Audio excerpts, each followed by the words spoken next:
একটি গভীর জঙ্গলে বিশাল বড় বাঘ থাকতো। তার নাম ছিল টাইগার। সে খুব ক্ষুধার্ত ছিল এবং সে ভালো মনের বাঘ ছিল। টুনির মেয়ে তার মাসি বাড়ি থেকে হেলিকপ্টার করে বাড়ি আসছিল এবং যেতে যেতে অনেক গভীর জঙ্গলে পৌঁছে যায়। এক গাছের নিচেই ছিল একটি ভয়ঙ্কর রাক্ষসী। সে একটি ফাঁদ পেতে রেখেছিল। সে টুনির মেয়েকে আসতে দেখে সেই গর্তের মধ্যে তাকে নিয়ে ঢুকে পড়ে।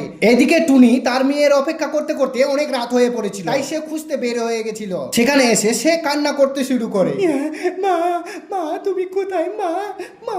সেখানে থাকা ভালো বাঘটি বেরিয়ে এলো এবং টুনিকে বলল, কি হয়েছে আপনার? বাঘ ভাইয়া আমার মেয়েকে দেখেছো, আমার মেয়েকে পাওয়া যাচ্ছে না। আর এদিকে রাক্ষসরা তার মেয়েকে খেতে থাকে। দেখ টুনি, এখানে এক রাক্ষস থাকে, সে হয়তো তোর মেয়েকে নিয়ে গেছে খাওয়ার জন্য। বাঘ ভাইয়া আমার মেয়ে চিল্লাচ্ছে, বাঘ ভাইয়া আমাকে বাঁচাও। আমার হাতেও কিছু নেই রে টুনি।